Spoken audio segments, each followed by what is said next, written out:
지금 시장 분위기 같은 경우는 사실상 답답한 것도 사실입니다. 전통 시장은 물론이고 암호화폐 시장까지 관세 뉴스에 흔들리고 있는 상황이고, 이 와중에도 많은 투자자분들께서 이런 질문을 하고 계시죠. XRP 리플 코인 진짜로 오를 수 있을까요? 이런 질문에 대해서 이번 영상 통해서 확실한 답을 찾아가시길 바라겠습니다. 트럼프 행정부의 상호 관세 정책 자체가 본격화되면서 글로벌 투자 시장은 급격하게 움츠러들고 있는 상황인데요. 나스닥 선물이 급락을 하고 비트코인도 혼조세를 보이고 있죠. 특히나 규제를 피하고 있었던 자산군, 해외 거래소 중심의 자금들이 지금 직접적인 압박을 받고 있다라는 겁니다. 그런데 여기서 전체 암호화폐 시장 코인들 살펴보시면 이런 혼란 속에서도 XRP 리플은 어떤가요? 여러가지 다른 알트코인들 대비했을 때 낙폭 자체가 비교적 적은 상황이죠. 아무래도 떨어지는 시장에 맞게 리플 또한 하락하고 있는 것은 맞지만, 다른 코인들한테 대비했을 때 리플 같은 경우는 가격을 지켜주면서 낙폭 자체가 다른 코인에 대비했을 때 작다라는 거예요. 과연 그 이유는 무엇일까? 그렇기 때문에 이 이유를 알기 위해서는 우리 구독자분들께서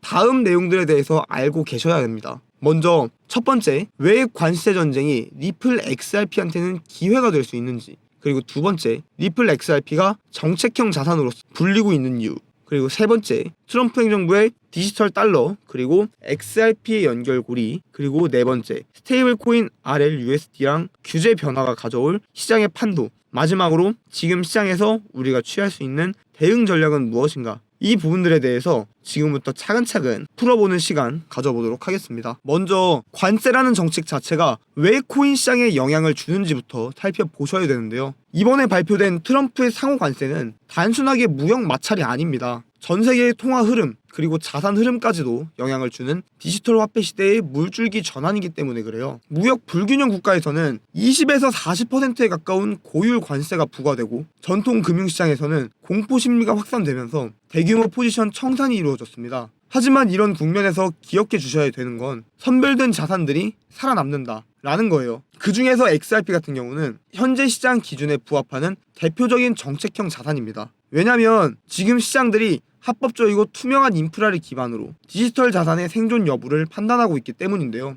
그리고 여기서 XRP는 이미 그 준비를 마쳤다라는 거. 이에 대한 첫 번째 근거는 트럼프 행정부의 USD1 프로젝트입니다. 트럼프가 스테이블 코인을 통해 가지고 디지털 달러 생태계를 구상 중에 있고, 여기에 포함될 자산으로 리플, 솔라나, 에이다까지도 언급을 한 바가 있었죠. 특히 리플 같은 경우는 글로벌 결제 시스템과 연결된 브릿지 자산입니다. 그리고 이어서 두 번째 근거는 리플의 스테이블 코인 RLUSD인데요. 최근에 1억 달러 이상 발행이 되면서 리플 레저 자체의 결제 솔루션과도 연동이 되고 있는 상황이고, 그리고 크라켄 같은 대형 거래소에서 이번에 상장이 됐습니다. 즉 XRP 같은 경우는 결제 네트워크, 스테이블 코인 실제 사용 인프라까지도 동시에 구축 중인 상황이에요. 이런 실제 사용 인프라까지 구축이 완료가 되어 실제 사용이 현실로 다가오게 된다면 그야말로 리플에게는 엄청난 불량이 찾아오는 것이 당연한 수순일 텐데요. 이러한 리플 코인의 강력한 상승세가 전망이 되고 있는 상황 속에서 리플의 주요 목적인 국제 송금 시스템에 있어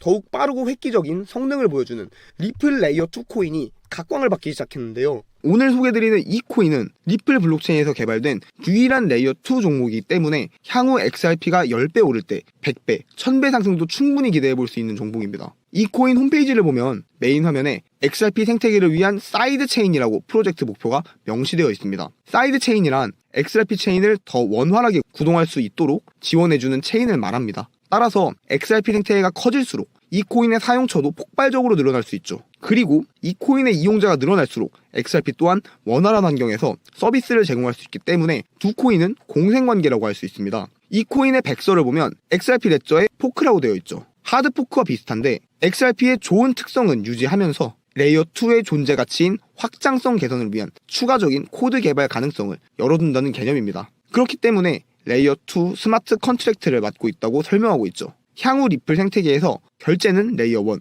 즉 리플 레저에서 처리하고 어플리케이션 등의 서비스 영역은 레이어 2인 이 프로젝트를 통해 처리되는 것입니다. 사실 이 부분 때문에 기술자들이 모인 리플 커뮤니티에서 우려하는 것이 뭐냐면 앞으로 이 코인으로 수요가 너무 많이 몰릴 것이라는 거죠. 레이어 2는 앞으로 블록체인이라는 뿌리 위에 펼쳐질 꽃과 열매들, 즉 블록체인 전용 앱들을 연결합니다. 이 중요한 연결이 거의 이 코인 하나에 집중되어 있는 상태예요. 그래서 기술자 커뮤니티에서 이 코인이 혹시라도 XRP보다 커질 것을 우려한다는 것입니다. 이에 대해 리플 기술자 대표를 맡고 있는 슈와르츠가 이렇게 얘기합니다. 새로운 체인이 기존 체인의 가치를 떨어뜨릴 것이라는 생각은 지금 걱정할 내용이 아니라고 말이죠. 이 코인이 너무 커질 것에 대한 기술자들의 우려를 기술자 대표인 CTO 슈와르츠가 직접 나서서 달래주네요. 이 코인 얼만큼 중요한 프로젝트로 인식되고 있는지 잘 보여주는 대목입니다. 이 코인은 작년 12월에 출시되어 아직 1년도 안 된 초기 단계입니다. 현재 47원, 그리고 시총 역시 270억 수준으로 45조인 리플 XRP에 비해 100분의 1도 안 되는 저평가 영역에 있다고 볼 수 있습니다.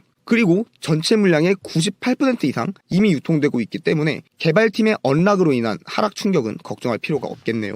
이 코인은 리플과 직접 연결되어 앞으로 리플 생태계 구성의 핵심 역할을 맡게 되는 만큼 리플 CTO의 집중 관리를 받고 있는데요. 아직 저평가의 영역에 있는 가장 큰 이유는 리플사에서 프로젝트에 지대한 관여를 하고 있는데 아직 공개적으로 꺼내고 싶지 않아 하기 때문입니다. 리플의 완전한 소송 종료가 받쳐줘야 전략적으로 금융권 사업 전개가 시작되겠죠. 그때 이 코인은 폭발하게 됩니다. 그것을 지금 미리 펼쳐서 망치고 싶지 않은 거죠. 아직 리플 네트워크 내부 거래 정도로 맡고 있는 것을 통해 유추 가능한 부분입니다. SEC의 소송 종식은 곧 리플 채택과 직결됩니다. 그에 따라 금융권의 리플 시스템 도입은 확장되죠. 금융권의 요구사항은 다양합니다. 국가와 지역별 특수성들 때문인데요. 이러한 케이스 하나하나에 대응해야 하기 때문에 리플은 확장성을 높여야겠죠. 그래서 이 코인이 등장한 것입니다. 리플 생태계 확장을 가능하게 하기 때문에 기술자 커뮤니티에서는 오히려 이 코인이 너무나도 커질 것을 우려한 것이죠. 리플 XRP 성장과 함께 수백, 수천 배 동반 성장할 이 코인 정보를 저희 구독자 여러분들께만 무료로 공유해드리려고 합니다.